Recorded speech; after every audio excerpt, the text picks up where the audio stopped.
in the first place, Walking Dead was not the powerhouse hit that it grew very, and it No, I grew remember. Yeah. start.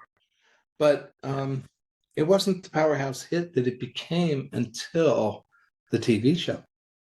And the TV show Right. didn't happen for a couple of years into the run.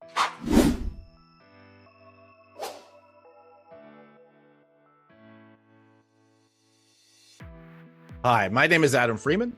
This is Comic Industry Insiders, a weekly podcast where we talk to the movers and shakers, the people behind the scenes of the comic book industry, and the people who have shaped the way our industry works.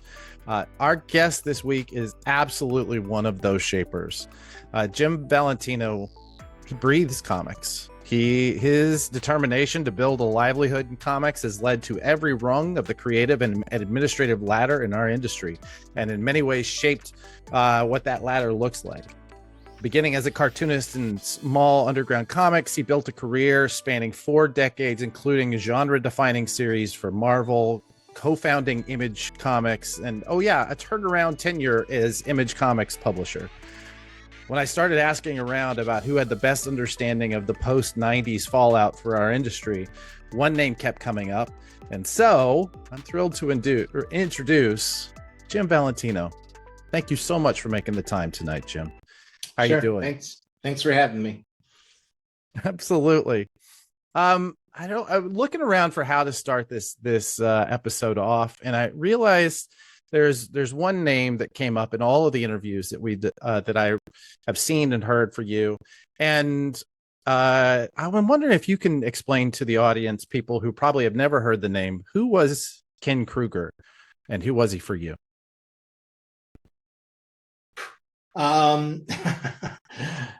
San Diego Comic-Con was not founded by one single person. There was a whole bunch of people. There were 2 groups of high school kids, basically. The Profanists, and they were run by Ken. I believe Dave Clark and Scott Shaw came from that group. There was another group with Will Lund and a few other people. When Shell came into town, Shell Dorf came into town at 37 to live with his parents.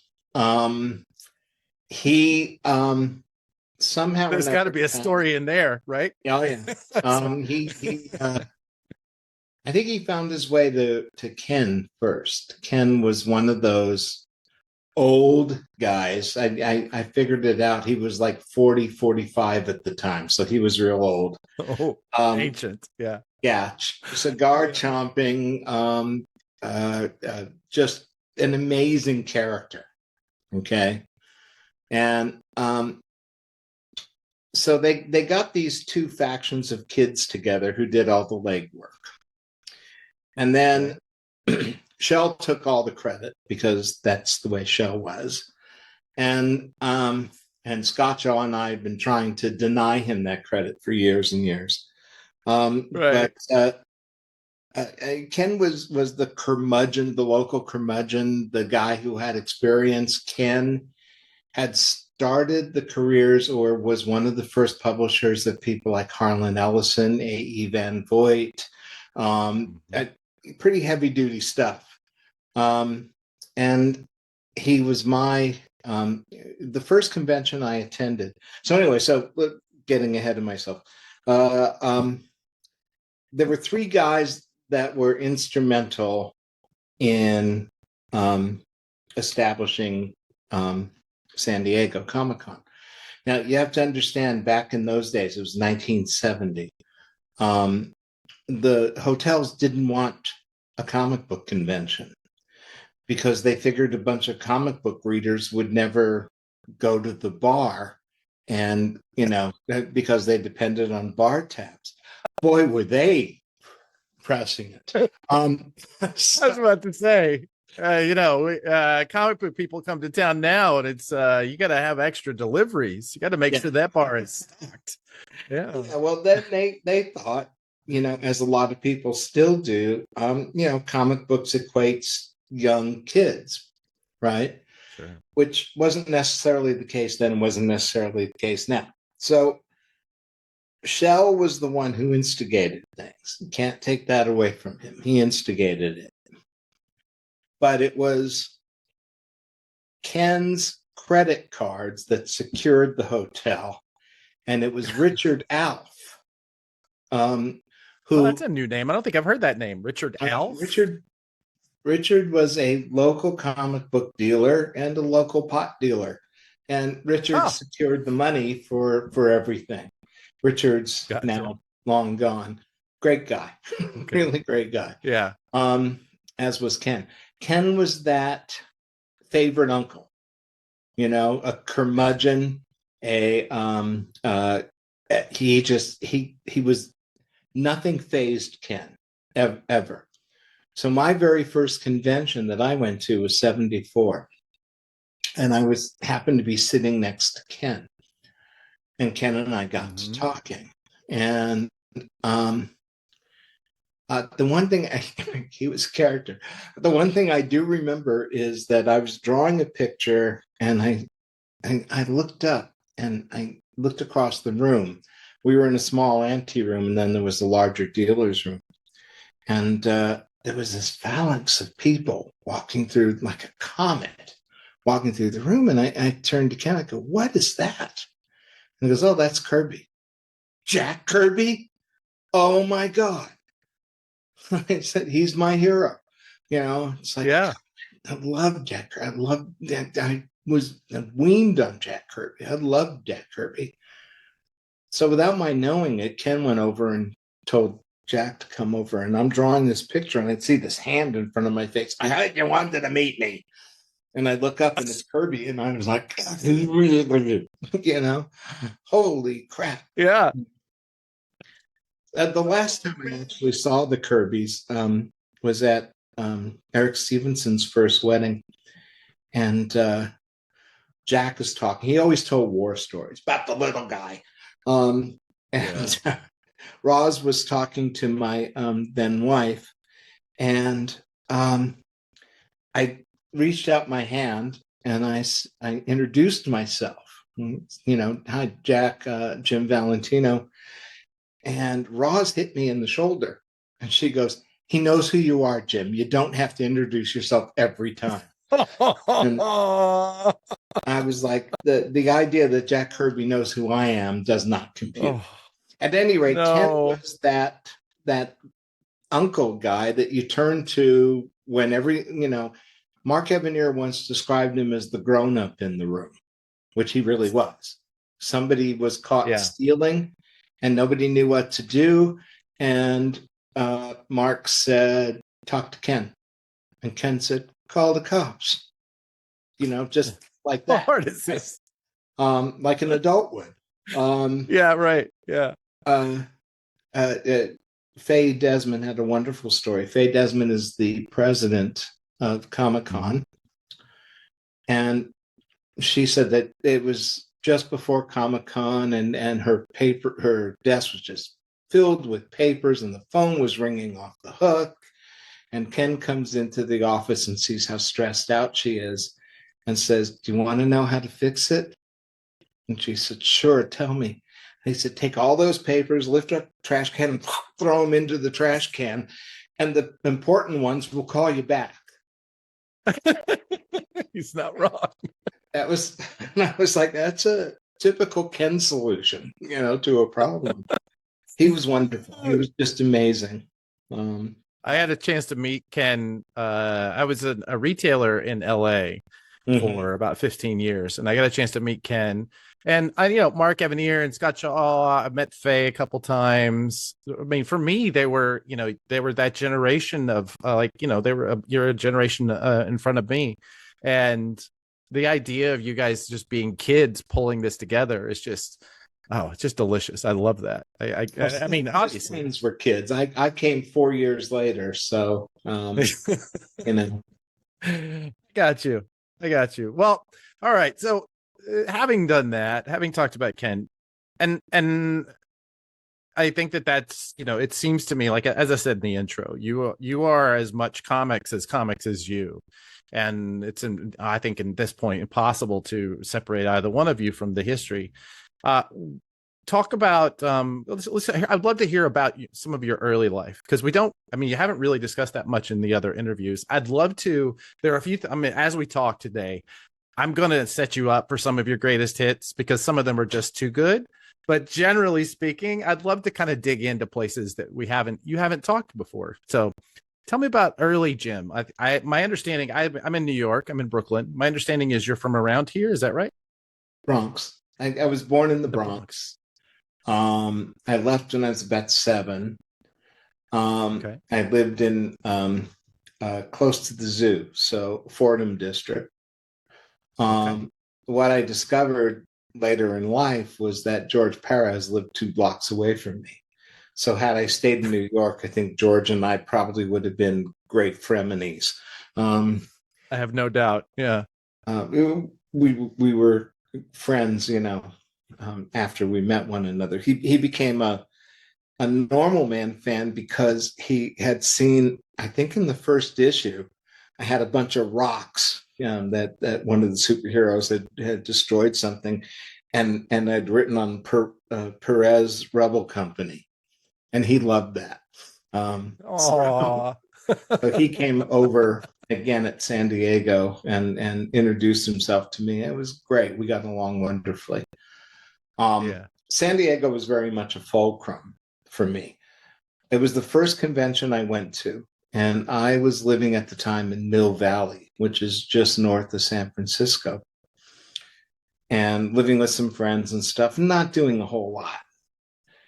I'd never seen an original comic book page before. There was no how-tos in those days. Yeah. Nobody told you how to break in. Nobody told you what to do.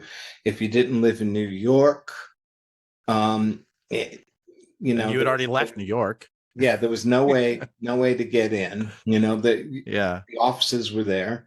In LA, it was animation. While I love animation, I really wasn't interested in being in it, although I did do some animation for about a year. So I didn't know what to do. I didn't know how to break in. I didn't know anything. I still don't. But anyways, Yeah. I figured, if I moved to San Diego, I could learn. I could meet people that would help me. I could network. I could do that. So I packed up everything I owned and put it into a backpack, thumbed down to San Diego. You hitchhiked from Mill Valley to Northern California down to San Diego with no intention of returning home.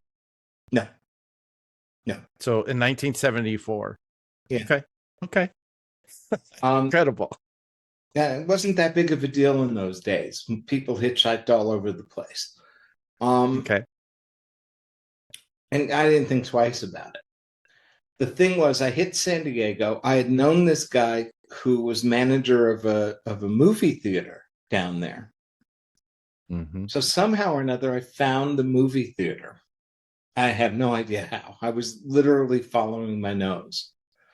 And it was one of those art houses that changes the movies every couple of days. They used to be very, very big at that time. Yep. And everybody had our calendar up on their refrigerator and everything, right?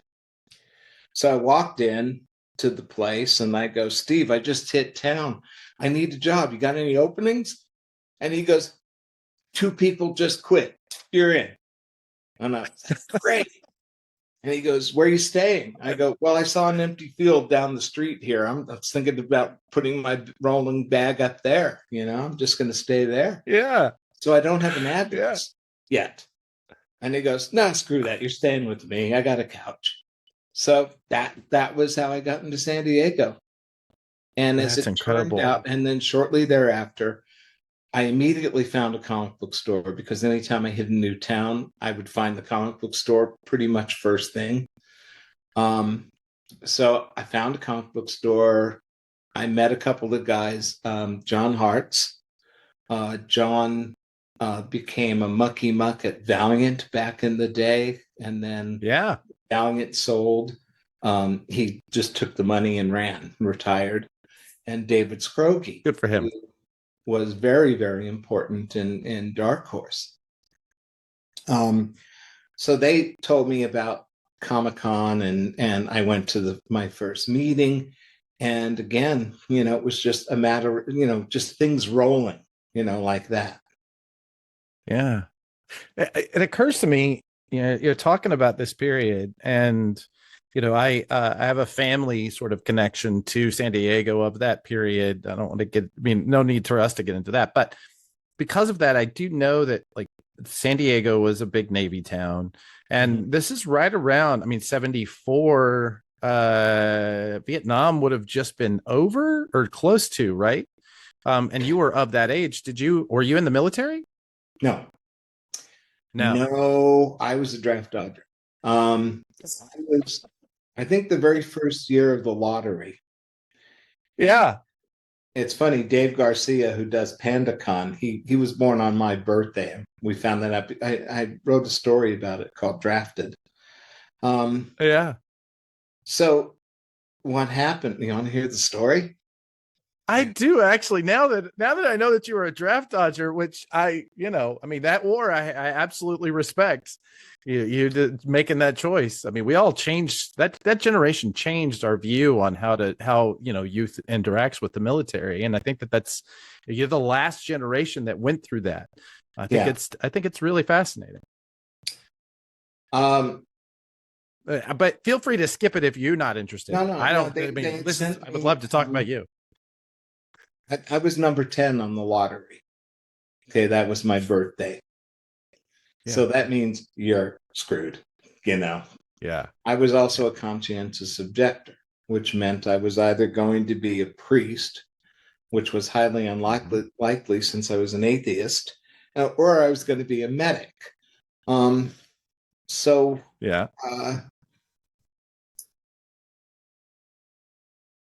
They sent a couple notices. I met a guy who sent me to the local university to talk to this psychologist who was very much against the draft and very much against the war. And he wrote me a 3-page deposition saying that I had taken so much acid that being in the military would cause me to go crazy, and the government would have to take care of me for the rest of my life. So anyways, I got several draft, you got to come, for your pre-induction physical. And I just threw them away. Okay. And, I was even worse when I was younger than I am now. But I was always in the comic. I was not going to, anyways. Finally, they sent one and said, you're going to come down for your physical, and we're sending you directly to Fort Ord. They weren't messing around with me anymore.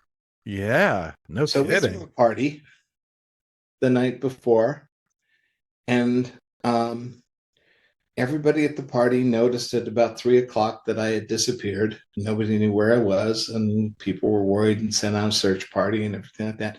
We had a keg, and I remember drinking out of a 2-quart pitcher, and I remember filling it up twice, and that was all I remembered. And they found me in the bathtub, face down in the bathtub, put me on my roommate's bed. Oh, no. So I woke up at about 9 or 10 or so. We didn't know where we were going. I wouldn't take a shower, so I just smelled like the night before. I had hair down past my shoulders. And sure. I'm sure you smelled great. Yeah. And I walked up to the sergeant, the desk sergeant. You're late. Fuck you, I'm not in the Army yet, which just started the whole thing off right. Your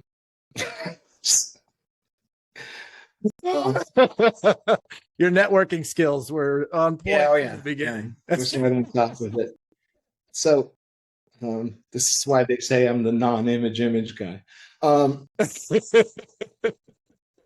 So I went through the whole ordeal, and at the very end of it, I said, I have a psychiatric deposition on the guy in the desk. Said, of course you do. So he read it and stamped it and said, the United States Army does not want you, Mr. Valentino. Cool. And that was it. Perfect. That's great. That's a perfect relationship. We did not want each other. Well, that's wonderful. I was a little worried that there's some part of you that was going to be on the run for this whole story. But now that you're down in San Diego, well, that's wonderful. So you just basically, at that point, you're living in San Diego. You're becoming a cartoonist. You're getting involved with the formation of San Diego Comic-Con. Is it? I mean, it's already started at this point when you started coming down. On its way. Yeah. I think my first year at with Comic-Con was 75 or so, something like that. I'm not real sure. Okay. Things get fuzzy. Yeah. Well, I mean, that's most of my life ago. So yeah, exactly. It's my lifetime ago. So there you go. All right. So I wanted to skip ahead because again, you've talked a whole lot about some of this stuff, but I wanted to talk about what seems to be a really a crucial relationship in your life. And that's a man we all know as Rob. And I listened to some Rob observations today. And he's wonderful. He's tell us about your friend Rob, would you? How'd you guys meet? We had a mutual friend named Brian Murray. And Brian, at the time, he introduced us. And at the time, he was working on a book for DC called Young All-Stars. I've got deadlines and you guys don't. He rubbed that into us over and over and over again. And I like that. Sounds like the Brian guy also was the first artist on Supreme for Rob. Okay. So that's how we met. Rob and I got along pretty famously, like almost from the second we met. There was just some sort of chemistry there. I can't really describe it. It turned out that the way it worked really early on in our relationship is he would turn me on to the newer guys that were just coming up, the guys that he was watching. And I would turn him on to the guys, to the more classic guys like Kirby and stuff, and explain to him why Kirby was so important. Get beyond the square fingers and get into why he's important. I also turned him on to Ditko and to Robert Crumb and to a bunch of other things. Whereas he turned me on to Arthur Adams and Mike Mignola and a lot of those guys who were coming up at the same time he was. So it was a mutually beneficial relationship, and we just got along great. Yeah. Yeah. I will say I've been, Rob Liefeld. I don't think we've actually said his last name yet. Rob has been this very strange character in my story, but he's always just on the outskirts, and I've never really gotten to know him. We spent a couple of events together, but nothing really that. So I'm always curious because he's such a I don't know. He's a very divisive character in our world, right? Especially, I mean, he has definitely come through a new renaissance as the younger fans are starting to be reintroduced to him in a way that you were introducing, those older creators to him. But I do find him really fascinating. I understand you have a story about him and his Levi's, him calling the Levi's hotline. Is that right?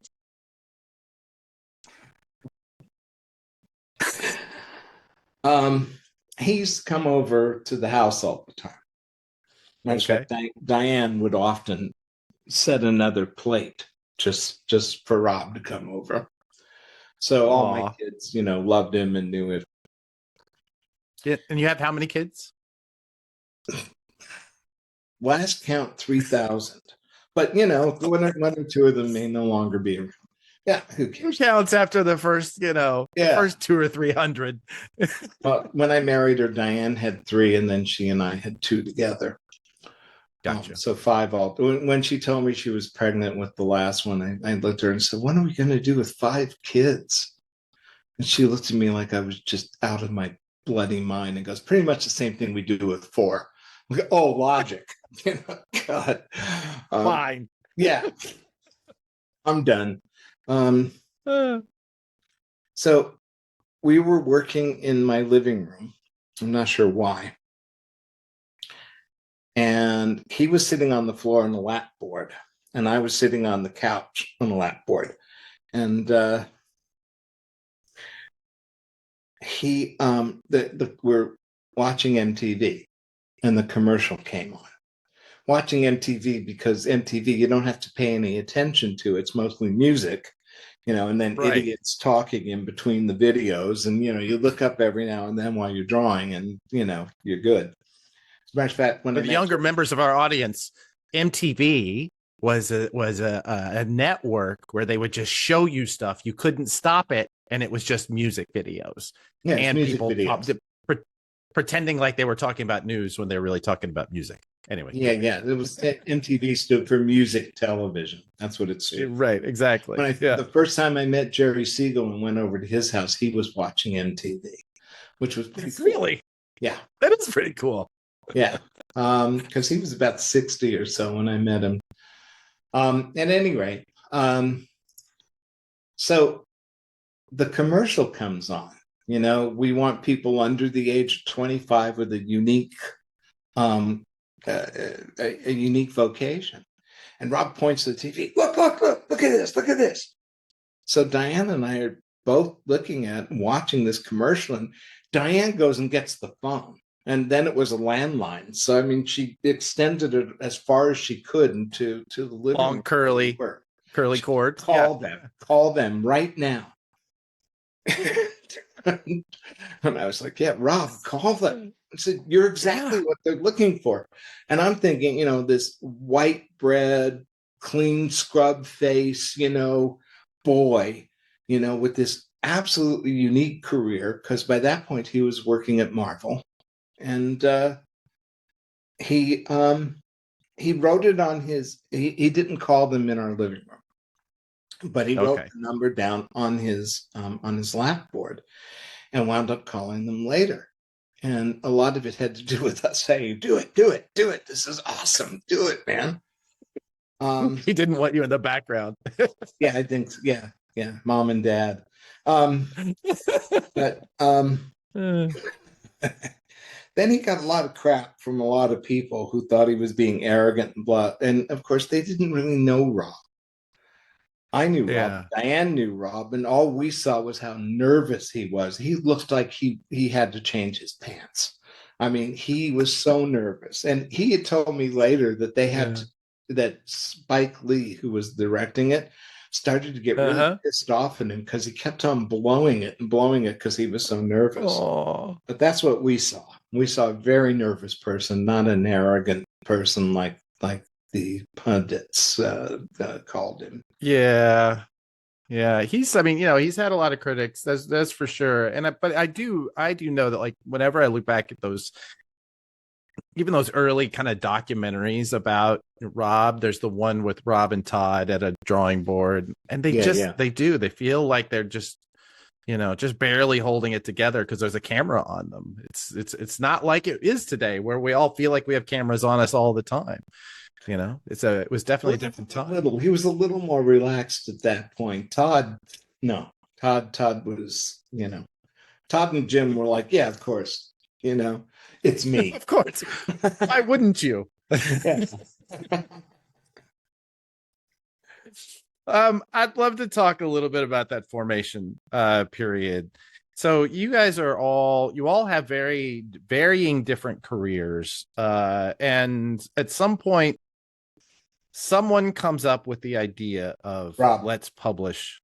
Rob? Rob's the instigator. 100% Rob. He's the instigator. Yeah, Rob came over to us. And it was a whole process, the whole thing. I think it was before San Diego Comic-Con 91. Todd had retired after he left Spider-Man. His daughter Cyan was born. And Todd's thing, more so than comics, is sports. So he wanted to create these hockey trading cards. And I remember Rob had a sheet of them. And he couldn't get the license. And that was the genesis of the toy line. Can you? I don't want to distract too much from the original story, but you just said something that feels like a little nugget. That was the genesis for the toy line, was him trying to make trading cards. Yep. I'll explain it in a bit. Let me tell you the Okay. story Okay. first. In order. We'll do them in order. That's great. Okay. So Rob comes into the house and says, "Wouldn't it be cool to make your own comic?" And Diana and I burst out laughing. He wanted to do it start to finish. And I said, "Do you want us to teach you how to do it?" So we taught him about page marriages, and we taught him about paginations and how you do it. You know, folding up a piece of 8.5 by 11-inch pages and putting two of them together. 1, 2, 3, 4, right? And if you put two of them together, 1, 2, and then laid them out for him so he could see the page numbers and stuff. It was like, that's the way it works. Because we had been doing it for years at that point. And something was sticking in his head. So at San Diego that year, there was, as is often, big giant dinner party, right? That had to split into two because it was so big. We went off with Rob, Eric Larson, Dave Ulbrich, a couple of other people, Dave Ulbrich, a couple of other folks. Yeah. Into he was the publisher of Malibu at the time. He was the publisher of Malibu at the time, or the editor-in-chief or something like that. And I had known Dave because Diane had done a bunch of lettering work for him. Eric and Rob knew Dave because I think they went through one of Malibu's subsidiaries to do a comic or whatever. So Rob's sitting across from Dave, and he said, "Would you publish a book by me?" And Dave starts laughing and goes, "Yeah, of course." He goes, "How about me and Eric?"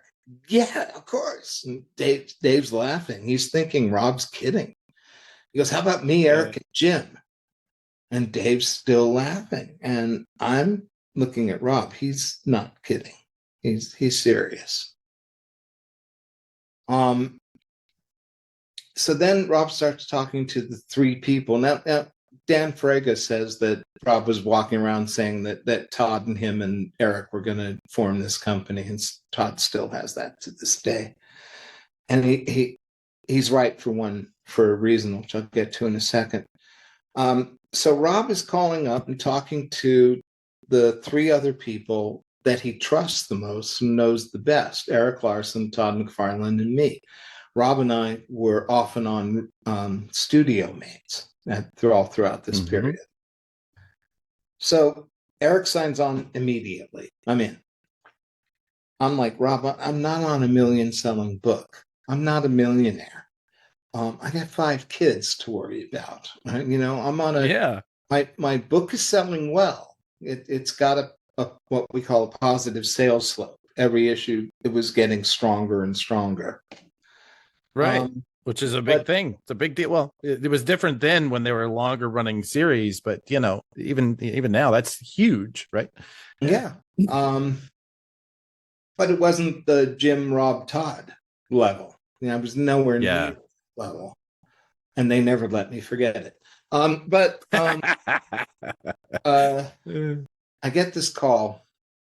Sotheby's was having their very first comic book auction, and they were auctioning off either the whole or part of Spider-Man, X-Force, and X-Men #1 by Jim, Todd, and Rob. Okay? So Rob and Todd were going to go to New York together. So I get this call from Todd. He goes, "Are you in?" He goes, "I got Eric Larson in one back pocket. I want to know if I got Jimmy Valentino in the other." And I'm like, "Are you going to do this, Todd?" "Yeah." "You're really going to do it? You're not going to let us down? You're not going to leave us hanging?" "No." "Okay, I'm in."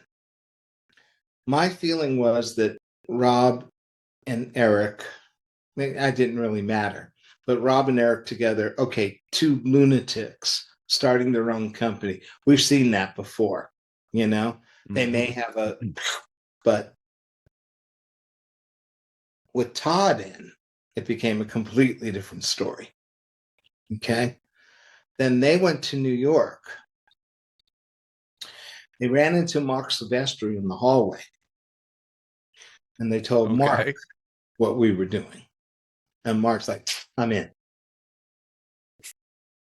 They had a meeting later that night with Jim Lee. And Jim said, I want to see the numbers first. Typical Jim Lee. Typical Jim Lee. But he eventually got hook wind into it. So Rob calls me up from New York. We just got Jim Lee. We got Mark Silvestri. We just got Jim Lee. So I called up Larry Martyr, whom I was talking to throughout this whole summer. And I said, remember that avalanche we've been talking about all summer? He goes, yeah. I said, I think it just became an atomic bomb. And he said, why? And I said, Todd just signed on Jim Lee. And Larry just went dead silent. And he went, you guys are going to do so much damage. And I went, yeah, isn't it cool? That was that. What little did he know was going to be, we are going to do so much damage, because he was such a big piece of those early days, later, right? Yeah. Larry. Yeah. So what I meant by the trading cards was this. Todd had it in his head to do something else besides comics. There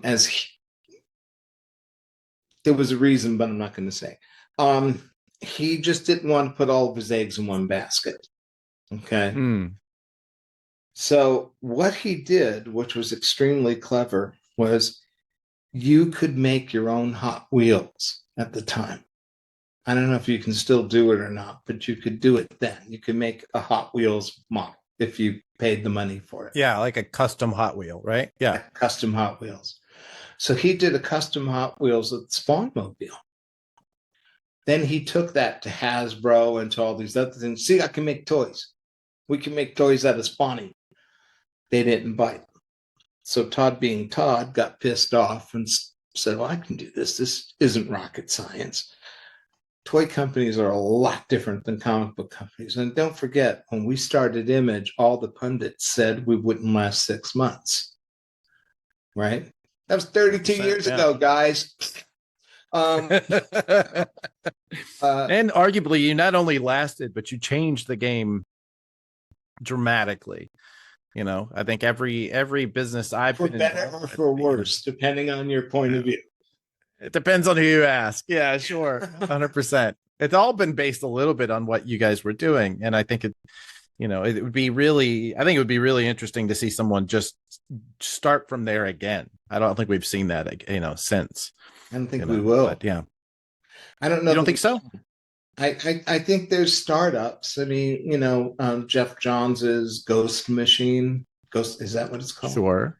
Yeah, Ghost Machine. Yeah. Distillery. I mean, it's been tried a few times. It's never worked.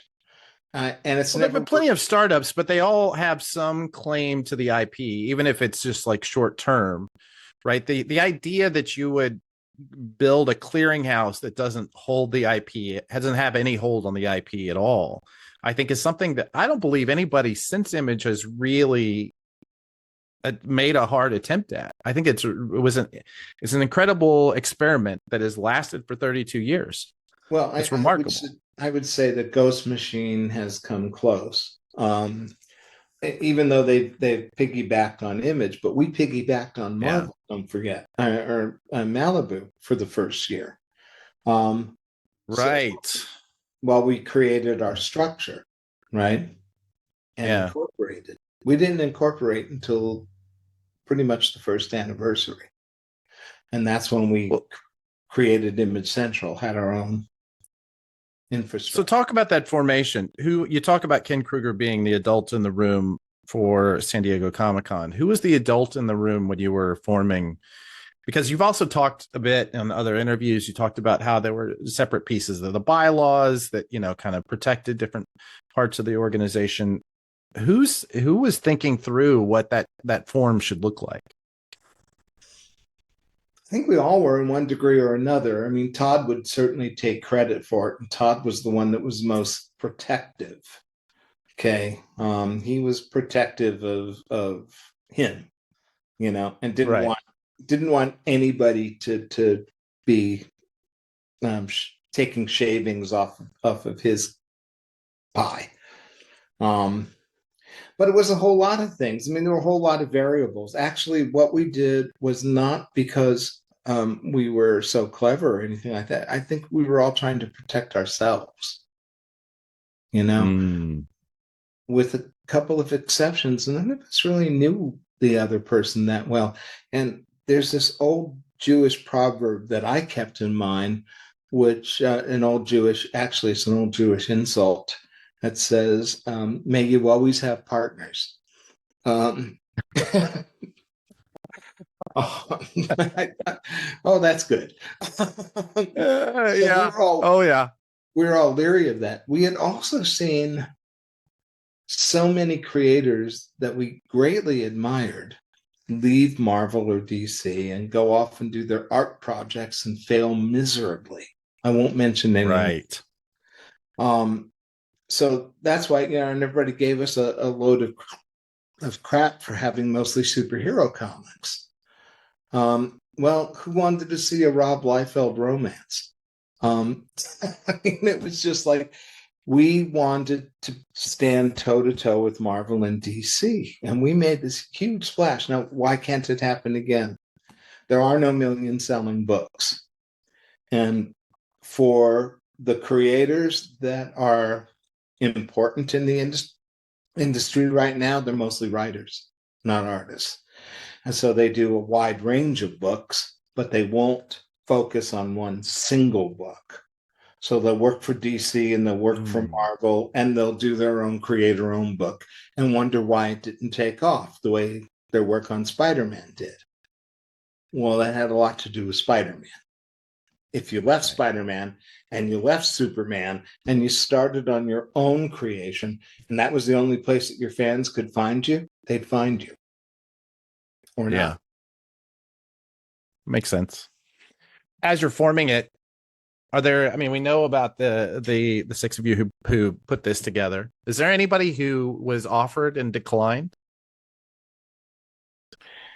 I don't think anyone was offered because at the same time, with the exception of Wills, but that was Jim bringing, his old buddy in, and we all went, Wills is a nice guy, does great artwork, yeah, sure. Yeah. There were a few people who we would have loved to have had join us, but we didn't really know any of them that well. I would say the guys at the top of the list was Frank Miller. We were all huge fans of Frank Miller, still are. Oh, absolutely. Yeah. John Byrne, who hated us passionately, but we all loved his work. I think you're probably in good company if you're hated by John Byrne. That's yeah. Yeah. Anyway, well, all right. Well, I'm just curious to know that. One thing. I mean, I can see you're looking for. Todd would be the first among the equals necessarily.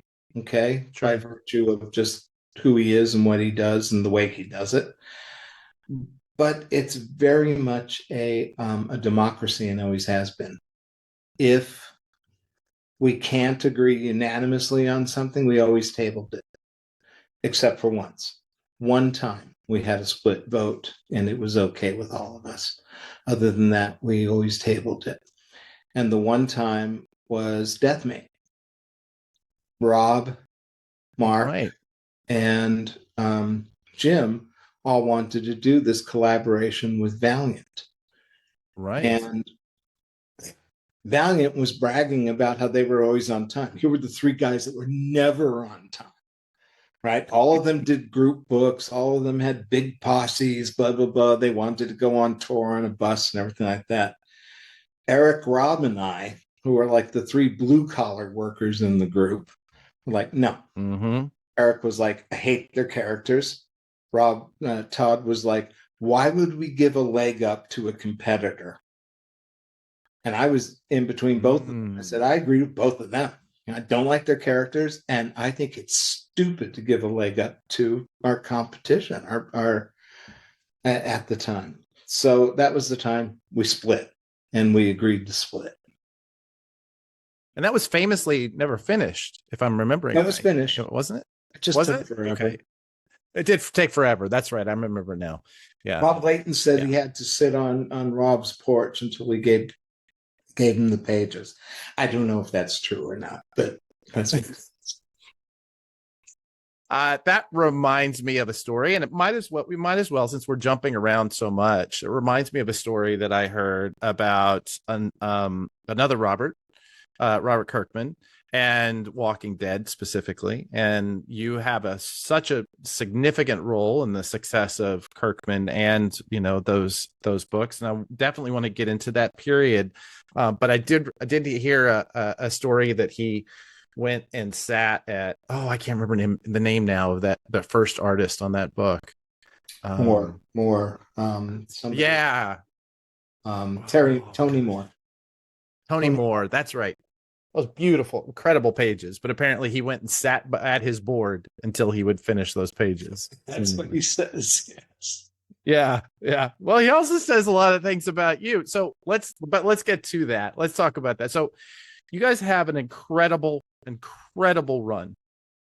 And I wanted to talk a little bit about how, of this group, you're, I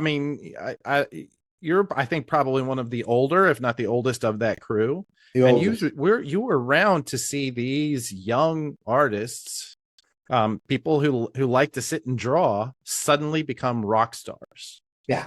Right. There's so many stories about, I worked for Mark and Matt over at Top Cow for a while. And there's so many stories about, like, stacks of $100 bills while you're sitting in first class, and as you said, the buses and I hear I just heard a story about a Diamond executive who talked about having to go into a suite in San Diego, and there's just hookers and blow everywhere. I won't say who and what they were getting done, but it just is. There was so much going on. What was that like for you as someone who was a family man already? And watching that happen, how much were you able to participate? A, and don't feel free to not get yourself in trouble, but B, like, what's it like to watch these kids go through that?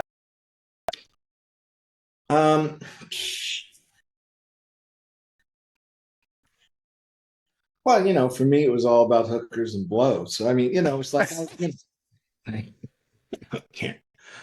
No, listen, man. A man likes what a man likes. It is what it is. I didn't. Well, I watched them, and it was very heady. It was a very heady time, and a lot of them were far too young for the success that they had, far too green for the success that they had. And looking at, you can see it when you look at younger people even today. It's like, sure, take your time, don't rush to the front, pay your dues first. You don't have to spend all of it. You Well, they didn't. It was never going to dry up. It was never going to dry up. It was never going to change, whereas I knew a lot of the old school people, old school for me. Okay. So that would include Jack Kirby, Jerry Siegel, Murphy Anderson, a bunch of folks like that, from that era. And I knew other people, writers on TV, just a whole bunch of older people, older than us, who had seen the ups and the downs and the ups and the downs. And Ken would talk to me about it.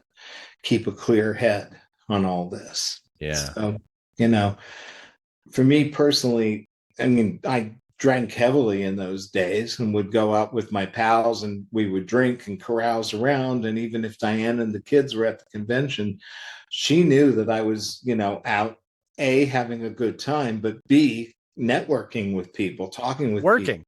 Yeah, working. Sure.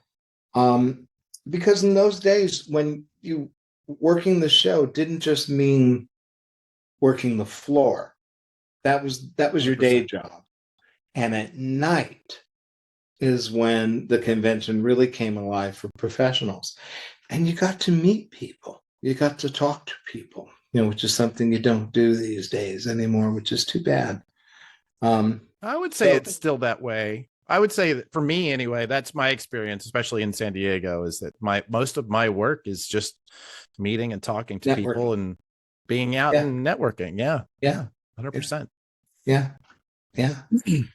San Diego was very important to it. San Diego was the highlight of my year. It's too bad.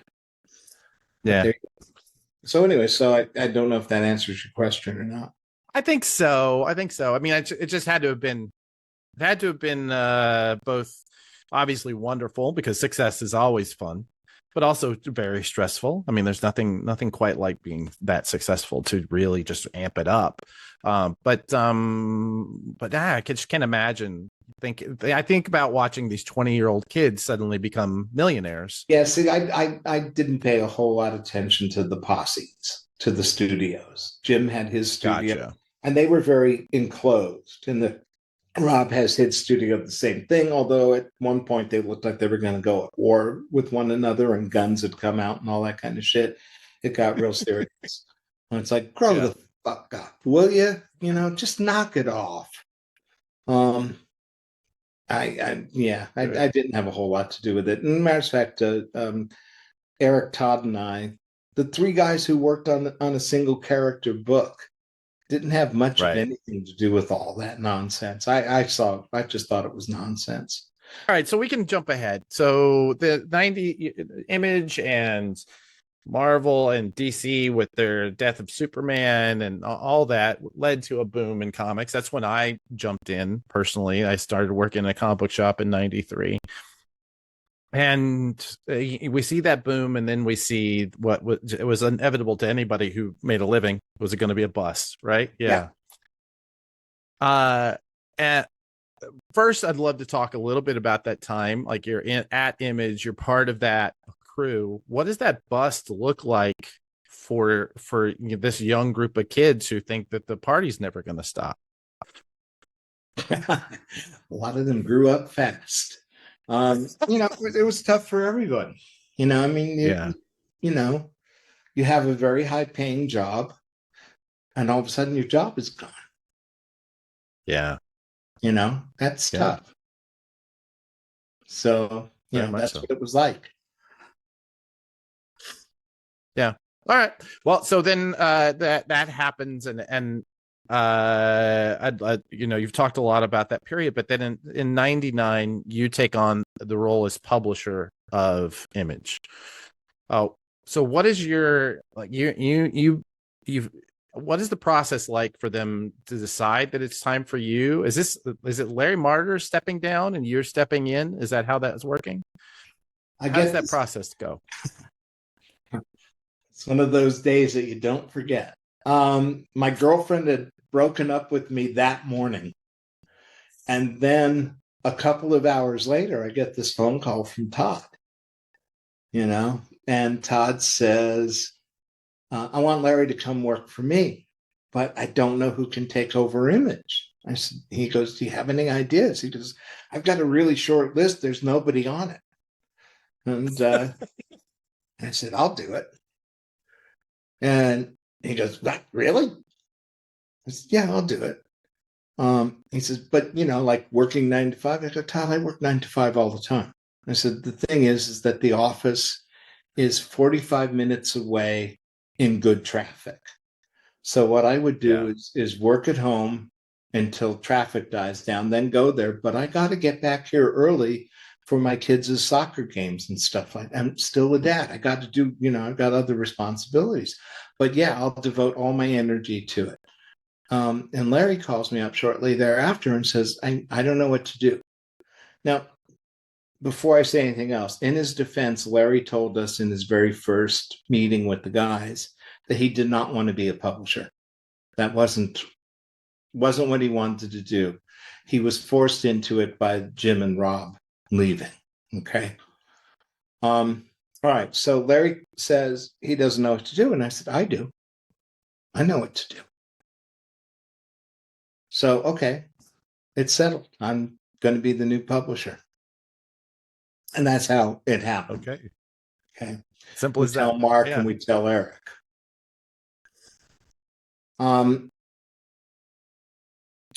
Larry not wanting to be a publisher meant that all he did was get books that would keep the lights on. And he didn't care about the quality of the books or anything like that. Just so long as they paid their dues, he was fine. Yeah. So what happened is we had a lot of titillation books. We had a lot of Girls Got Boobs books, a lot of swimsuit issue books, a lot of books that were of dubious professional quality. Okay. Sure. Yeah. And what we weren't getting were established professionals.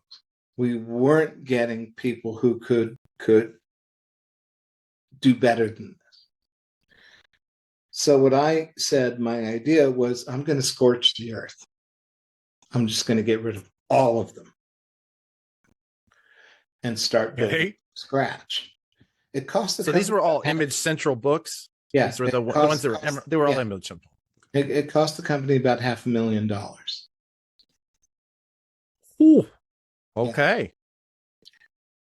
So what I started to do was we started talking to other people to come into the company. And I started looking for a better brand of book, higher quality book.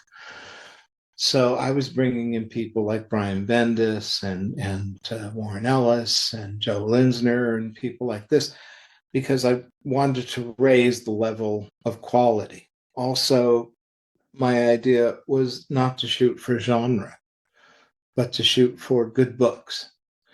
Not all of them sold, but not all of Marvel's or DC books sell. Not all of anyone's books. No one bats 1,000. Sure. Yeah.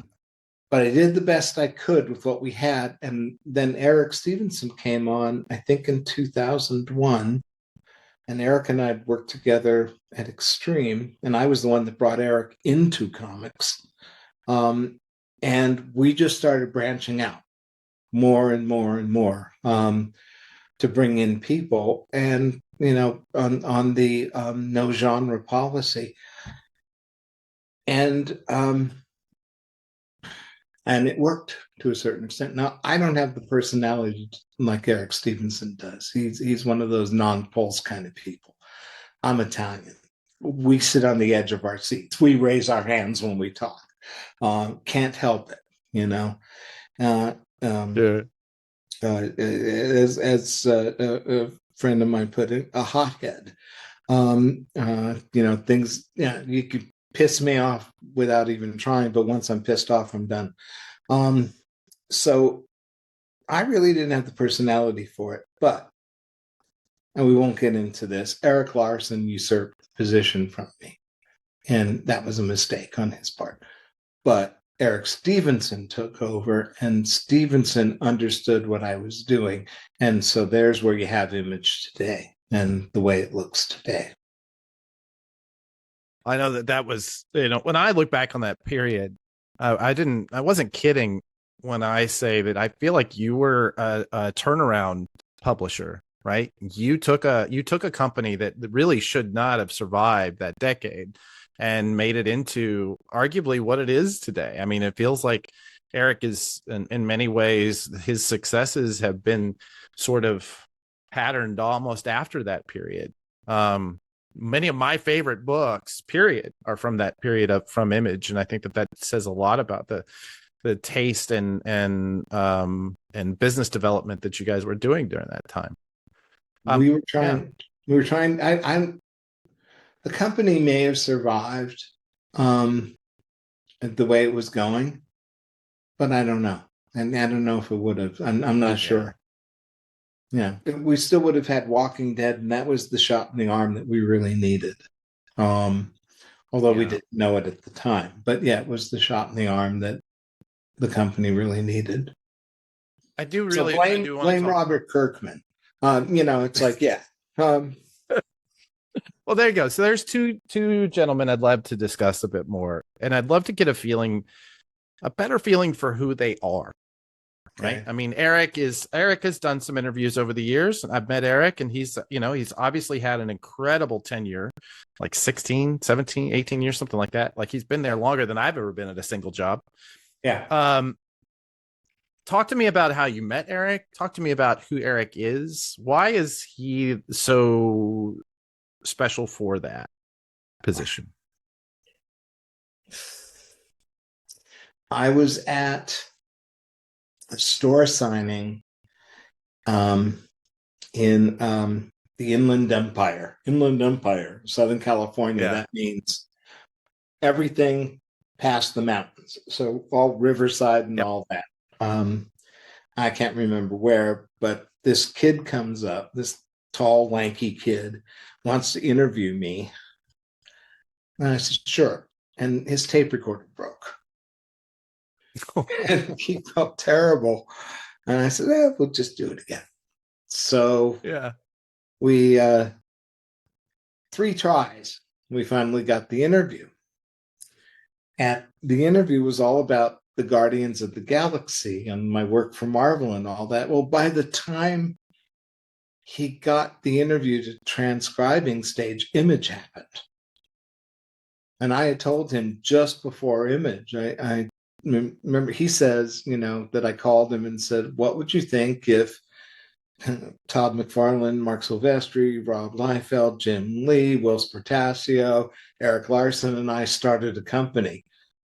And he was like, you're kidding, right? No, this is really happening. So, short story long, Yeah. at the early start of Image, Rob and I were sharing the studio again. He was on one end of the studio, I was on the other. And Eric comes in, I don't know, just to hang out. I can't remember if he had an agenda or not. And I said, what did you think of Youngblood? And he said, I think the general idea has great promise, but it wasn't carried through. And I said, come with me. I want you to tell Rob that. And he was like, deer in headlights. But he did it. Rob hired him on the spot. Said, I need somebody like you that'll tell me no. Of course, that lasted about a week. But,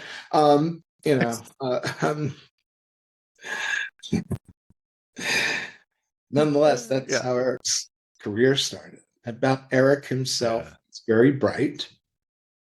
He has very good taste. He's a very calm person. He's a very, I wouldn't necessarily say laid back, but he's very even keeled type of person. And that's one of the things that's made him very successful. Now, can you piss Eric off? Yeah, you can. But it takes some effort. You got to really try. So I think a buddy of mine sent me an email of Eric pissed off, and it happens. It's a true thing. It does happen. Yeah. Yeah. You just got to go out of your way. So how much of that period though, you guys are, I'm looking at a list here. Obviously Walking Dead and Invincible, Ministry of Space, Powers, Red Star, Fire Breather, Noble Causes, The Pro. Crazy that you guys pulled that off. The Guerrilla Comics imprint, Leave It to Chance. Oh, I love the Leave It to Chance. That was so good. Yeah. I had a signing at my store of those big volumes. Liberty Meadows, Bluntman and Chronic, Jim Mahfood Stupid Comics, Mage. Like that is a list. How much of that was you? How much of that was Eric? What do you think? Is there a breakdown? Because it sounds like you were working together at that point. Most of it was me. Okay. And then Eric carried through. And a lot of those are relationships, old relationships. Mage, I've known Matt Wagner for 6,000 or 7,000 years now. And a lot of it was that, but a lot of it was spreading out. I remember Maggie Thompson, who was the editor of Comics Buyer's Guide at the time. She come up and said, what's your philosophy as a publisher? She was sort of doing a short interview, and I held up the first Leave It to Chance, the big reprint volume, and the Pro, Yeah. and I said, "This is my philosophy about publishing. I want to go from this extreme to this extreme, and everything in between." Yeah.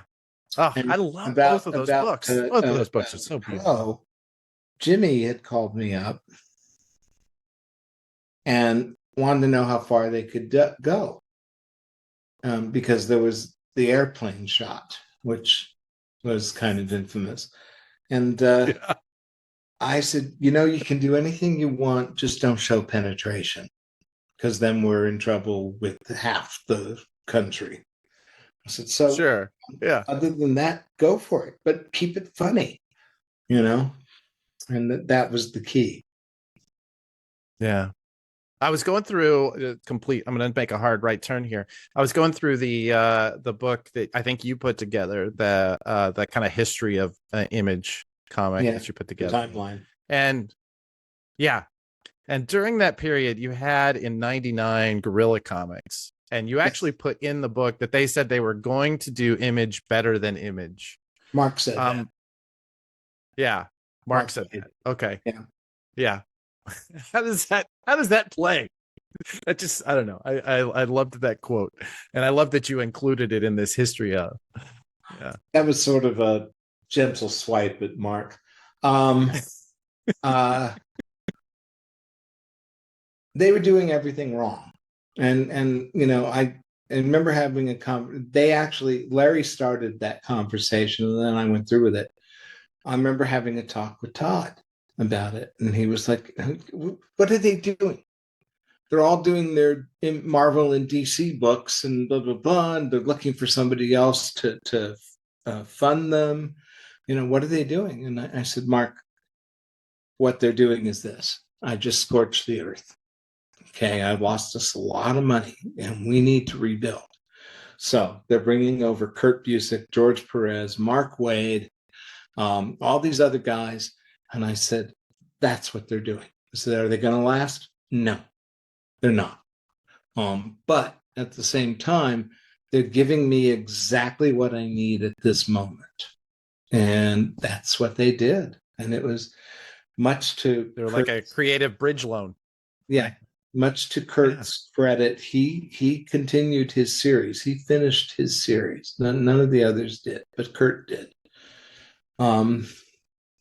So it was just a matter of, I knew we needed that star power to help us get off the ground. And they had it. But in my opinion, they did everything wrong. And there's a huge list of all the things they did wrong, but I'm sure both they've had many years to think about it, and both Kurt and Mark, who were basically the ringleaders, they kind of know. Yeah, they probably have their own list that probably includes stuff that you don't know about, right? Yeah. But it's interesting that you mentioned Ghost Machine earlier. As I was thinking about it, it was that kind of thing back then, right? These heavy hitters all banding together to kind of build an imprint. So so there was during this period you're creating a style, right? And not a house style in the way we think about it, but you're creating you're bringing style, let's put it that way, right? You're bringing taste to the curation of Image Central. Do you have any sort of voice in the studios themselves? But the studios, they just work on their No. One of the things that we agreed on, two things in the very first meeting. One of them is that we would never interfere with any other partner's business. That's very, very smart. Okay. Yeah. And the other one was that Image would only own the Image Eye.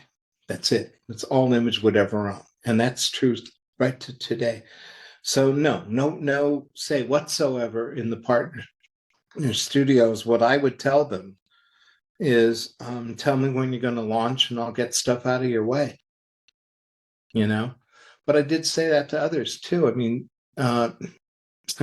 John Romita came up to me at some San Diego con, Junior, JR. And he asked me about my son, and I said, which one? The one with the brown hair, the one that looks like me? He goes, he doesn't look like you. He's good looking. Yeah, nice to have friends. So he said he wanted to do a book with us. And I said, great. I said, tell me when. I'll get stuff out of your way. He goes, don't you want to know what it's about? And I was like, John, I don't care. I said, I need people like you. I said, if whatever it is, I trust you. You're great. Just tell me when you're ready to launch, you know? It's like going back to that dinner where Rob is saying, would you do a book with me and Jim? Yeah. And, exactly right. Yeah. And when you have somebody of that caliber, my philosophy is you get the hell out of their way. Yeah, 100%. So during this period, you also opened up the channels to book market and libraries, right?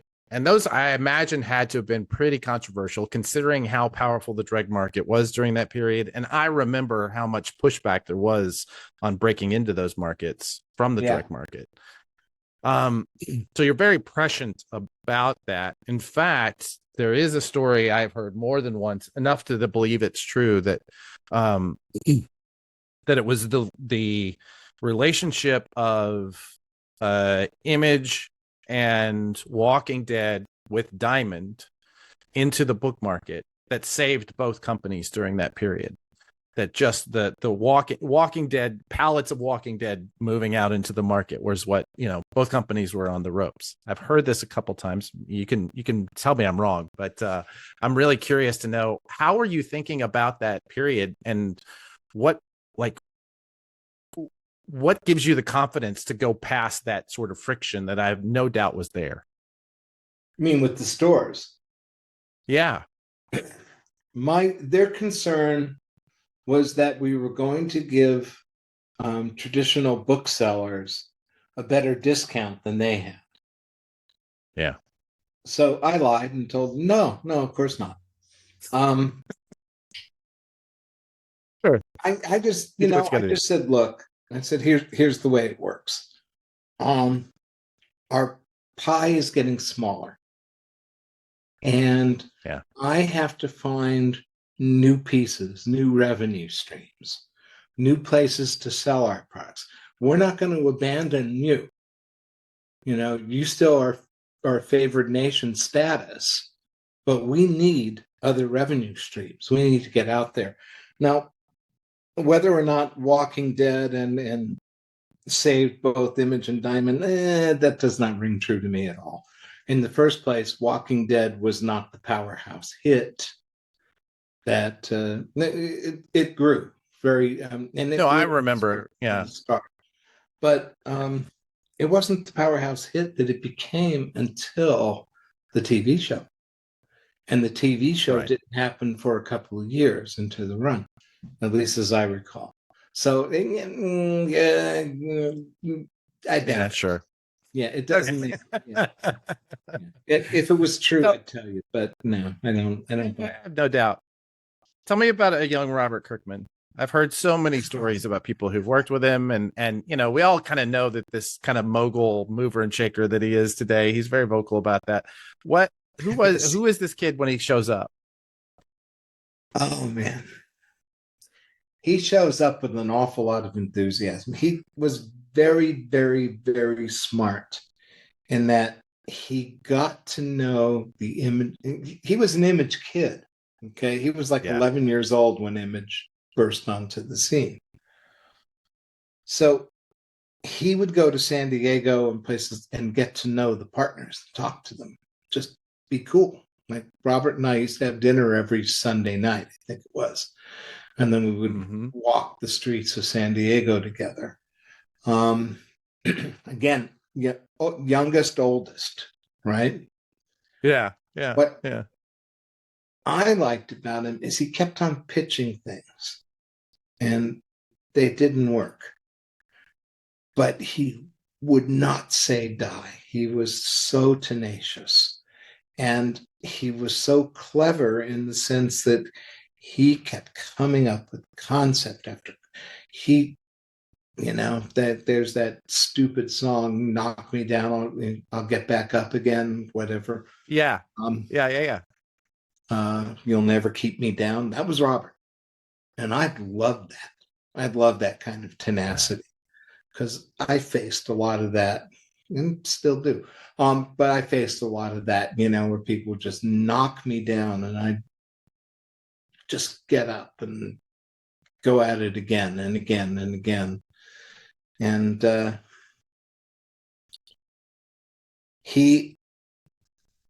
Eric Stevenson and I were looking at the line and we realized that we had no superhero books. Spawn, arguably a superhero. Savage Dragon, arguably a superhero, but no real superhero books in the line. So we put out feelers to a bunch of people that we knew and asked them if they had a superhero book, right? And Robert calls us up and wants in. I'm like, okay, all right, what do you got? So he pitches Bulletproof. I'm like, no, okay. That's a terrible name. And the Bulletproof looks a lot like Superboy, right? Yeah.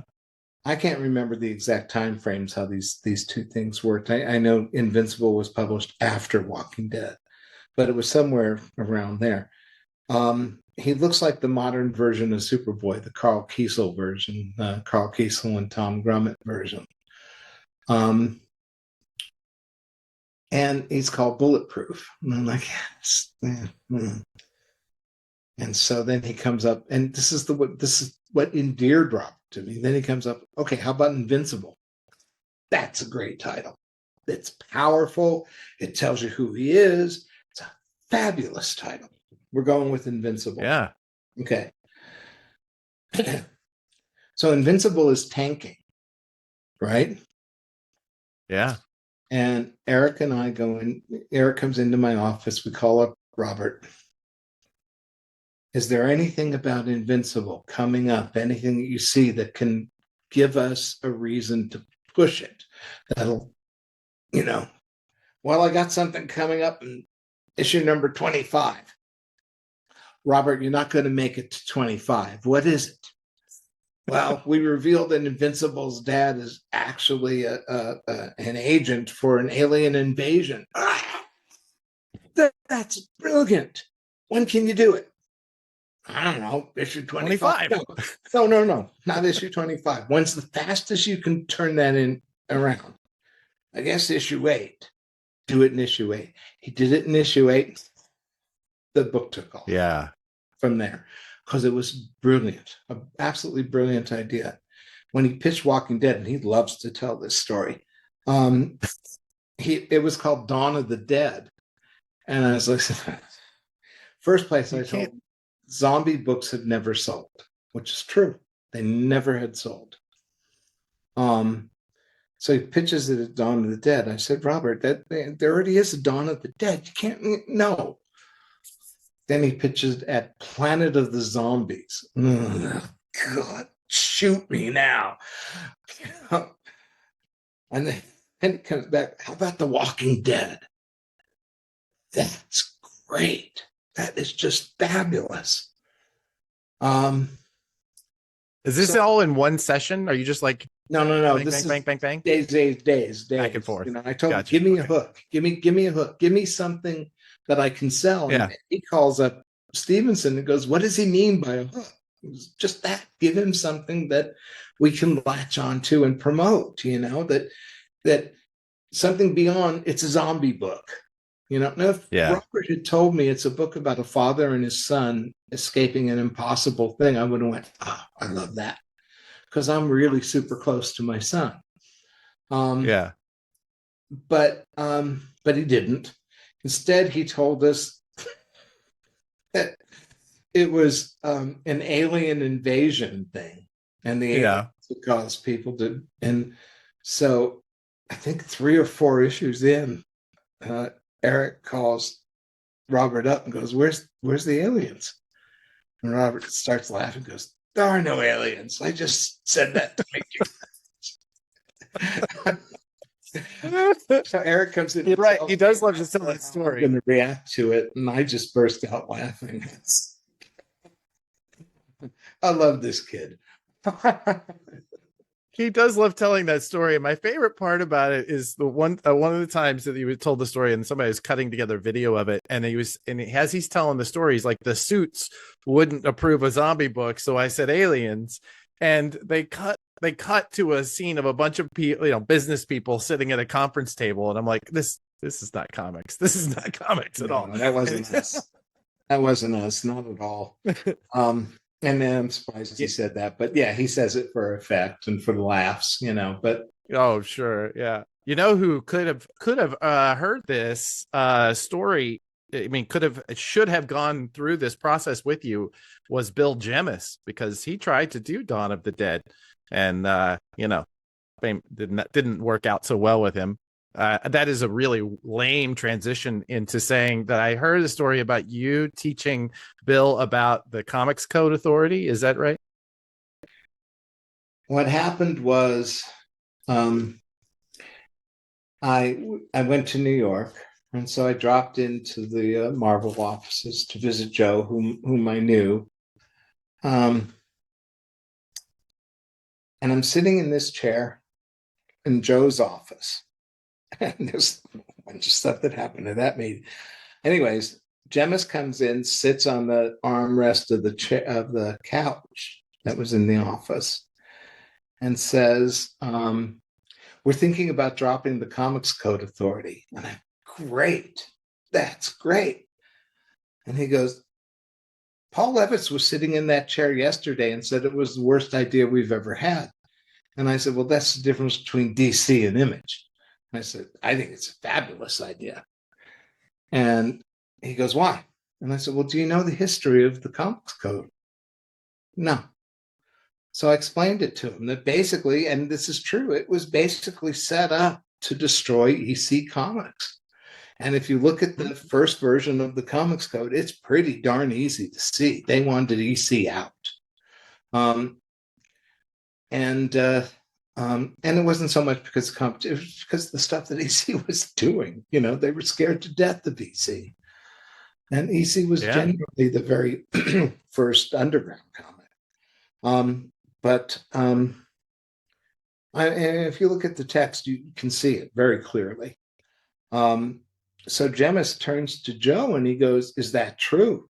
And Joe shrugged and said, "I don't know, but if Jim says it, it probably is, because he knows what he's talking about." Cool. A little bit after that, Joe says, "Come on, we got pizza in the other room." And he's playing with a football, and I walk behind him. We walk into this room, and there's all of the editors sitting around this big conference table, right? They see me and their jaws drop, the ones who knew me, and Joe goes, "Jim's bringing Image back to Marvel."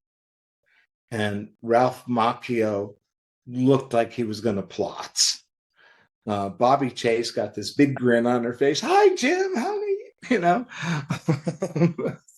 Oh, that's so good. Yeah. I do like that you gave him the scare. Yeah. I wanted to maybe move a little to more current stuff. Image is, I think, kind of unique in that it came under fire in just the last few years for a crew of workers that wanted to unionize, right? And I know that you've had some opinions about unionization in the past. I've read a couple different things. I'd love to hear your take on how that formed and where that is now. What do you think of Image? I mean, obviously, Image is a powerhouse today. My company does some market share research, and I would say that they are, really strong number 3, and number 4 is way down on the ladder. Yeah. Where do you think Image goes from here? Is there more expansion to be had for the studio itself? Is there more room for different voices? What do you think Image looks like 5-10 years from now? Old. Listen, most of us look good at 38, 39. That's come on. Well, I'll be 752, so it won't matter. Yeah, I don't already like 6,000. My hope is this, and my hope for Image is this. Regardless what happens in the future, I hope we stick to the original ideals. I hope we allow creators to own their own IP and support them in that. And that Image owns nothing except the image eye. And those are my hopes, that we continue along that path. I hope we can introduce new creators. I hope we can introduce a wide range of creators, that is, persons of colors, LGBTQ creators,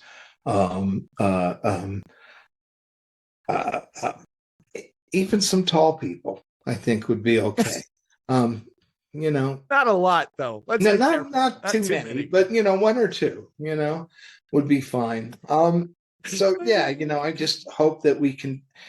Basically, I think we're on the right path, and I hope we continue on that path. Now, that said, if Trump gets the tariffs that he wants, it may destroy the whole entire comic book industry, because our books are printed in China and our books are printed in Canada, and some books are printed in Europe.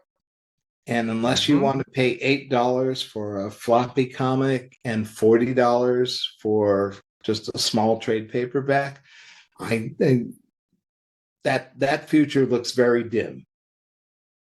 Oh yeah, believe me, I spend a lot of my day thinking about that and how to help clients navigate that. It's real. It's going to be real strange. Yeah. So the only ones that may survive it, I think, are the crowdfunding people, because they're doing very small press and printing to order with almost no overhead whatsoever.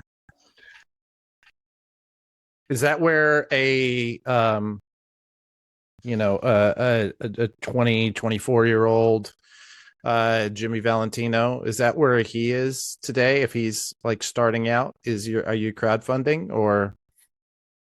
Well, you can't crowdfund unless you have a built-in audience. That's true. It's like, anybody can create a website. The real question is, how do you drive people to the website? How do you get them to go there? Right. Right. And that is the problem with most startups. How do you get people? How do you introduce your product to people, to the consumer? How do you get the consumer to go to you? And it seems to me that some people are doing wider spreads. Niall Scala comes to mind. He's doing some great work out there with his website and stuff like that. He's doing some good stuff. So yeah, the independent-minded me, yes, absolutely. The independent-minded me says, Brian Harriman just said this, but you're the independent guy. The independent mind, yeah. All of us in Image, I think, have a problem with authority. We all don't like to be told what to do, what we can do. That's most of comics. It's been my experience. Like, there's a reason that the comics retailers are the ones that keep this going, because none of them like to be told what to do. None of the publishers like to be told what to do. The creators, all artists lie. One editor told me it's because they don't like being told what to do. All of us. Yeah. And correlate to the Comics Code. They kind of meeting in San Diego, trying to get new publishers in, right? And they gave. When is this? I don't remember. They gave their spiel, And I said I would take it to my board. I knew we were having a meeting like a week or so from there. So I tell the guys about this. There were only 4 of us at the time. So Silvestri goes, wait a minute, let me get this straight. They want us to pay them money so they can tell us what we can or can't publish? Yeah, that's kind of it. Todd puts his finger to, just shoot me now. Eric looks up from drawing. No. Like, okay, well, I guess that's it. Hold on. Are you telling me that Eric Larson, and I don't know if you've seen some Savage Dragon books lately, didn't want the Comics Code Authority? Incredible. None of us did. Yeah, I have no doubt. What do you think is the biggest? I mean, other than tariffs, maybe you've already answered this question. Do you see any other risks or threats to the comics market that are on the rise? Anything that scares you for the future of comics? No, I think. Well, in the first place, comics are cyclical. I mean, if you look at the history of comics, they go up and down and up and down and up, and it's like a roller coaster that never ends. Yeah. I know all publishers, including us, are experimenting with different formats. I know right now the younger consumers looking at the 6x9 format as being their favorite. That has a lot to do with the influence of manga, which comes 100%. In that size. It's not my preferred format, but they do. I like omnibuses. They're just big and thick, and boom, you're in, you're out. But compendiums are strong. I think what I'm saying is, oddly enough, comic book people and publishers are kind of creative. And they come up with different formats and different things and try new things. And we just had a partner meeting 2 days ago. And one of the things that we were discussing is how do we broaden our base? How do we get out there? What are we going to try? And we talked about San Diego Comic-Con as a good example, which is the only convention that we're still showing at. We send a couple people to New York, to Frankfurt, and I think Lucca. But we only show at San Diego, mostly because it's a question of optics and because we don't want to lose our berth there just in case. Oh, it's always a land, everybody will squat on a booth, right? Yeah. So what we're talking about is how do we make that work? Because conventions are, especially today, especially San Diego, it's extraordinarily expensive, and it's very, very difficult to get a return on what you spend. So, how do you do that? How do you monetize it so that now we sound like a bunch of businessmen and publishers, which is just awful. Somebody should slap us, it's like, stop it. Using words like discoverability. Yeah. And monetization. Monetization. Yeah. But that's what we were talking about. How do we do this? And there's always variables that are going to come up, but I think, and this is one of the advantages Image has always had, is that we have always had the ability to move quickly on our feet, to turn things around, to not get stuck in a hole, to realize when things are not working, and to get rid of them, start something new, try different things, and see how it works. It's that kind of flexibility that Marvel and DC don't have. True. Very, very true. Yeah. Do you think Image does Image outlast, like when the last of you is gone and comics is still here on its roller coaster too? Will Image still be here? Yeah, we've talked about that. we've made a resolution. I'm not sure if it's been added to the bylaws. And we talked about that about a year ago. Or no, shortly after I got, in January, I got double pneumonia and was in the Right. hospital for a while, and things were pretty dicey. We weren't sure if I was going to make it. It was pretty bad. I was having a lot of fun. But everybody else was awful. They were giving me steroids, and I kept looking down and going, "Give me better steroids. I'm not getting any muscles or anything." It's like, come on. I'm not even talking in Vienna's accent. Give me better steroids than this. This is horrible. So, so we did. I think mortality sort of, everybody started thinking about it a little bit more than we had before. And what was decided was that we would always have 3 partners. And the 3 partners would have to stick to images ethics. That we own nothing except the image eye. We favor creators. We do our best to promote creators, new, old, established, whatever.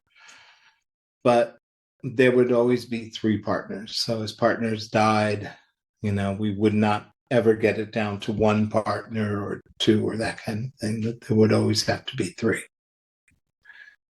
So I don't know how workable that is, because I'll be long gone by then. But because I'm taking the train out, I don't care. It's like I'm not here. But You're going into hiding, if nothing else, right? Yeah, I'm doing that now. So yeah. But yeah, so we'll hopefully that will, like I said, that's my hope for the future of the company, that it will just continue, that we won't become a genre company, that we won't, that we'll never gouge creators, that they will be able to own and profit off of their work, which, and here's the thing that I've talked about, that but not a lot of people do. Image doesn't work for everybody. Image, you have to sell a certain ceiling, because the only way Image keeps its doors open is if we have a small fee, and right. So yeah. Image will take that fee whether your book flops or succeeds. The thing is that it's only the fee never changes. So if your book sells 100 copies or 100,000 copies, the fee's the same. And that's the way it should be. It's not everybody profits, but boy, if your book takes off, man, I know of a book that makes close to $500,000 every quarter, and it's not The Walking Dead. Dude, how many millionaires has Image made?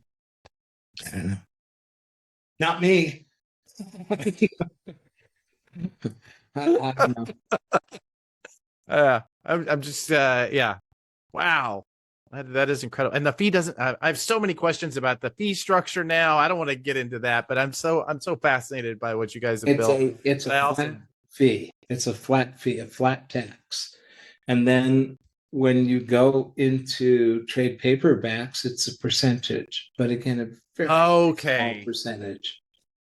That makes sense. All right. Because that's what I was thinking. How do you grow if you're only, I mean, you would have to do, triple what the output is, but that was Larry's idea. Makes sense. Right? That was Larry's idea. Yeah. And almost destroyed the company. So no, that's the wrong way of looking at it. Image is not set up to be profitable. It's an S corp. Okay, yeah. It's not set up to be profitable.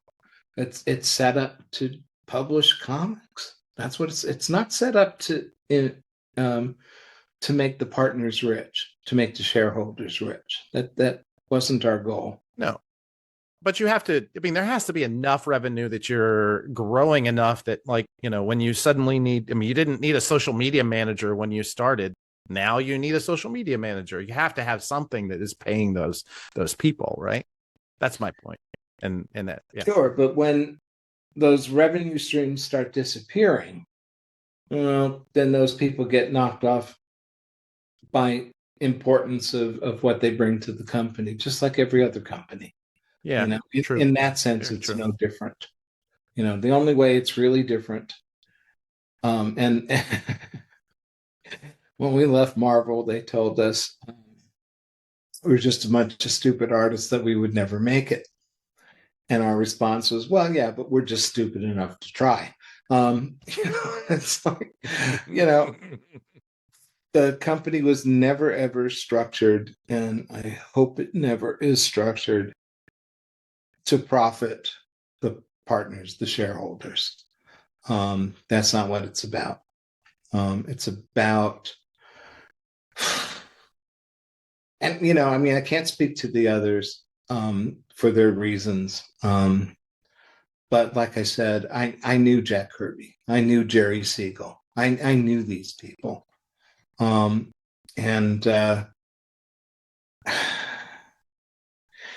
Jerry was probably the single most bitter person I've ever met in my life. And he had every reason to be, but at the same time, yeah.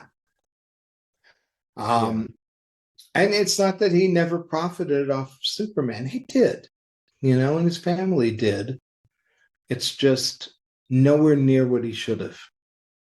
Jack Kirby, you know, Jack Kirby watched Stan Lee take all the credit. And you see it in these podcasts and things with these people that don't know jack all about comics, but they know the movies. Oh, Stan. Oh, blow me. You know, it's like, yeah. The thing is, and the thing that a lot of people don't get in that argument is that Stan was a barker. Right? He has that personality, right? I see it in our group. Todd is very much that way. He's very outgoing. He loves the spotlight. He loves it. You know, he eats it up. Mm-hmm. So does Rob. So does Robert. I want to stay in the shadows. You know, I just don't like it. And Eric is kind of that way, and Stevenson is kind of, you know, his druthers. He would not call attention to himself. It's just different personalities. Jack did not have that effusiveness that Stan has. Yeah. You know, Stan comes by it naturally, and he just ate it up. When you need that, you need a Todd, you need a Stan, right? You need at least somebody out there who can do that. Yeah. Yes. Yeah. I'm piecing together a booklet for my best friend died a couple of years ago, and his brother has asked me to do a booklet of his artwork. And it's only going to be sent out to family and friends, you know. But he was a brilliant artist. The problem was he wasn't a promoter. He couldn't sell himself. And you have to do that, you know. And I think a lot of young creators make two mistakes in that. Number one, they don't realize that they have to sell themselves. Regardless how good they are, they have to sell themselves. And number two, they're businessmen. They're in business for themselves. And you better get over that. I'm an artist. I'm not a businessman. No, shut up. You are in business for yourself. You better learn how to do all this stuff. You better learn. Yeah. The thing we had at Image is most of us were really good at it. Who knew? I think that's when I look back at the history of this, like, you know, you were all incredibly talented. You had various different backgrounds. It seems like when I look at those personalities, it seems crazy to me that you would last 32 years, you know, just in meeting occasionally. It's incredible to me. But I would say that the thing that strikes me as the most remarkable is that formative period. That's why I was asking, you know, who the grown up was in the room, because the idea that you guys were able to set down this series of rules and set down this concept of a structure and hold to that structure, despite the fact that you're off building, in Todd's case, like these empires, right?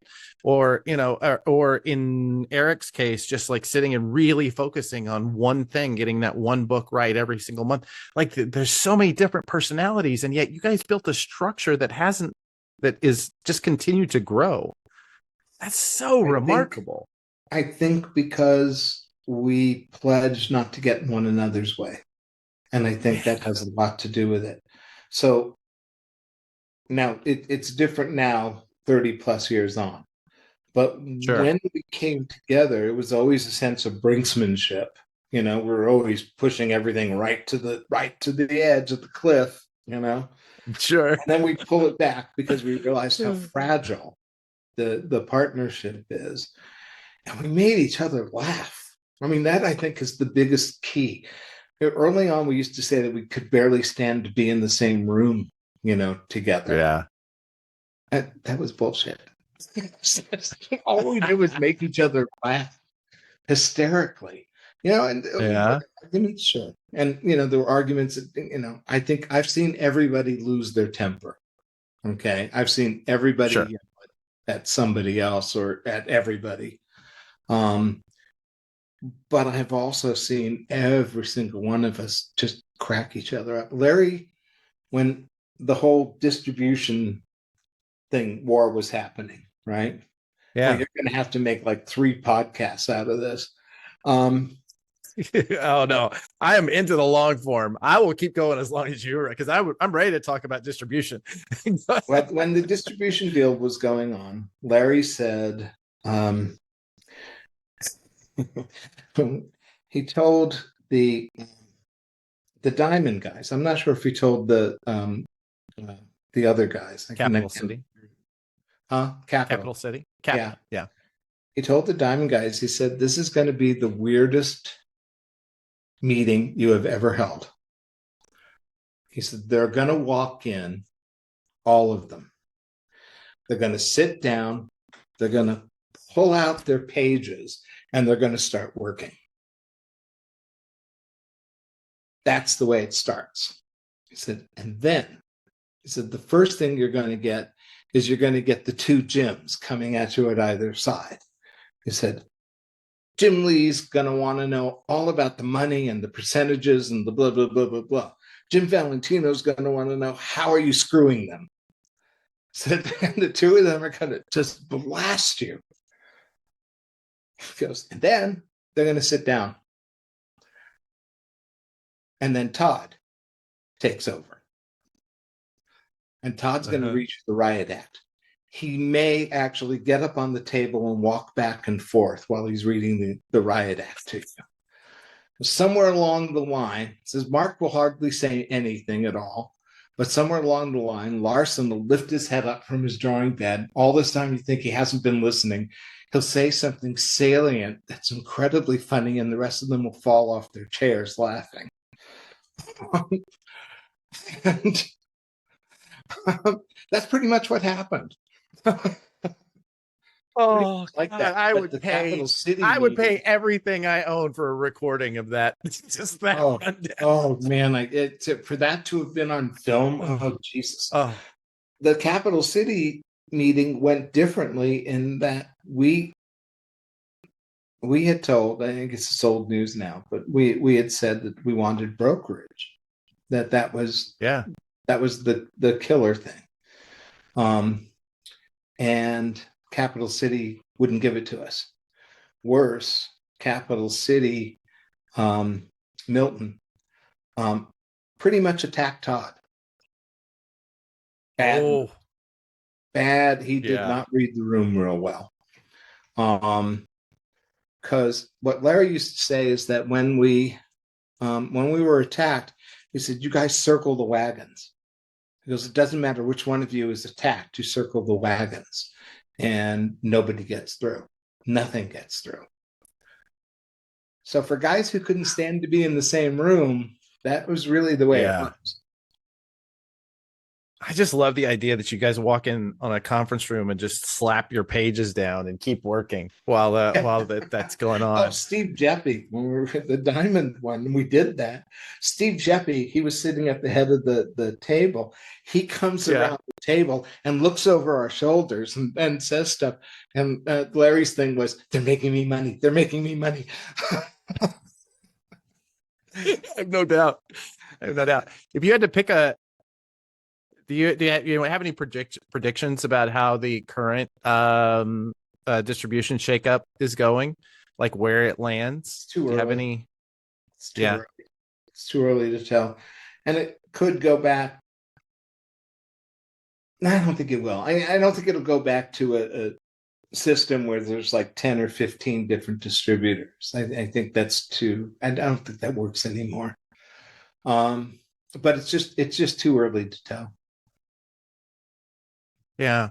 I don't know. It's a fascinating story to watch, and it feels like it changes every week. So I'm It always, changes I a don't lot. know. For all the shit that Diamond gets, and that Diamond got when it had, the monopoly, the complete monopoly, it's like they were moving a ton of product. And yeah, there were problems and there was mistakes, but if you take it in the aggregate, very little, very, very little. Of course, retailers love to complain, but it's like they live for it, I think. They It's true. Yeah, they it's very do. true. They I, just do. I love them, but man, they do love to complain. It's you're I not love wrong. some of them. Some of them I could live without. Even the curmudgeons, I still have a love for. Even the ones that love to cut me down every time I poke my head out of the ground. Yeah, I still, it's fine. I can think of one or I two of them. um. There is one, there is one more story I did want to get out of you, and it is a greatest hits kind of story. You mentioned Todd earlier, and Todd very famously, I mean, you mentioned the story about the Hot Wheels. Can you talk about being one of the first people who understood the strategy of the baseballs? Because Oh, that was just such a unique period of time. okay. When I was living in San Juan Capistrano, and the image Or the office was in Swallows. Orange. Okay, Yeah. so that's about a 45-minute drive on the freeway. So if I had no phone calls to make during that, I'd done all my phone calls at home before I left. Okay, because I would stay till about 9:30, quarter to 10, and then get on the freeway. That way, all the early morning traffic would be gone, and I could just go. And Oh, I usually, I know. would talk on the phone, make my phone calls then. Um, but this particular morning, I was listening to Howard Stern. And Okay. Howard talked about this absolute nutcase that bought this baseball for $3 million. And I immediately called up Todd. And I said, "What'd you do that for?" And he goes, "What? Does Buy Howard that Stern fucking say the guy's baseball." name? No, no, nobody knew who it was. He goes, "How'd you know it was me?" And I said, "Because you're the only person I know that's rich enough and dumb enough to do that. Because I know what a sports fan Todd is, right?" Yeah. Uh-huh. So I don't know why. I just pieced it together. Just immediately it hit me. So he said, "Let me tell you about how dumb this idea is." He said, "I didn't just buy one baseball, I bought several of them that lead up. So I'm going to do this. I'm going to set it up at stadiums. And they're going to be set up beside a sign that says spawn.com. And I'm going to be sitting there in front of that sign and have them shoot me so that sign's right behind me. And I'm going to go to every major league stadium. And then I'm going to go to every minor league stadium. And then every pony league stadium. And maybe I'll go to every little league stadium. And out of all of that traveling, I'm going to make about $500,000 worth of free advertising." because I'm going to be on television. I'm going to be in their newspapers. I'm going to be on their local news. He said, and then when the whole thing goes tits up, I'll donate the books to Cooperstown and write it all off. And I went, it's fucking brilliant. And I'm like, and this is why Todd's so successful. You want to know why Todd? Because he completely thinks outside of the box. He does not live in the box. He is just the way his brain works. That is a great example of how his brain works. And his brain works like that all the time. And yeah, I just saw him at New York Comic Con, and he is still very. I mean, there were a couple things he said that I recorded, and I'm like, I'm gonna remember that forever.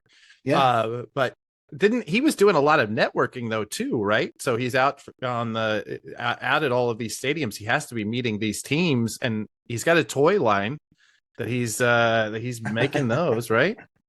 okay. That was the first part of what would happen with the baseballs. The second part was this. That got him, what is it, the NBA, MLB, the National Baseball League. MLB, I think, is right. Um, that got him to make toys for the baseballs, right? For the baseball players. The other sports guys saw how good those toys looked because they were basically mini statues. They weren't, posable figures. So then he got the NBA, the basketball people, the NHL, the hockey people, the what's the fourth one? I can't remember. Football, baseball, hockey, and basketball, right? Yeah. Okay. Yeah. That means with those toys, he had a permanent berth in both Walmart and in Toys R Us. Toys R Us. My son used to call them Toys R Us. And Toys R Us. So he had a permanent year-long berth in those stores. Okay. And from the baseballs. The baseballs initiated that. All right. So he had all the major, and that ties into the cards when you think about it. Yeah. That's where things started. The cards, the Hot Wheels, the Spawny toys. The whole thing was just so that he could someday make cards, and he still is not. He's not making cards. I think that was the original idea. Long game. It's all long game. Yes, he moved way past that. He's doing a whole bunch of stuff for DC now, but he'll make the toys, but he will not draw any of the characters. He refuses to do that. It's really interesting. Wow, what a fascinating dude. He's he's astonishing. Still. He really is. He's amazing. Yeah. No kidding. Infuriating, but he's amazing. I have to tell you, I have at least 2 more pages of notes, and I don't want to keep you all evening. Is there anything we haven't covered tonight that you definitely wanted to talk about? No, I always just wing these things. I never know. I'm always like, tell me what you want to talk about. And if you hit a subject that, I can't talk about, then I'll let you know. But other than that, I don't care. I can't imagine what that would be. Unless you're, legitimately kept from. Well, this has been legitimately a highlight for me, and I cannot thank you enough for taking the time. This has been wonderful. But we've learned so much. Is there, other than going to Image Comics and reading lots of those comics, or is there any particular place that you'd like to direct the literally dozens of people who watch our podcast? When you go to your store to buy, support your local store if you can, if you have one around you, because they need the money a lot more than Amazon does, for one. Amen.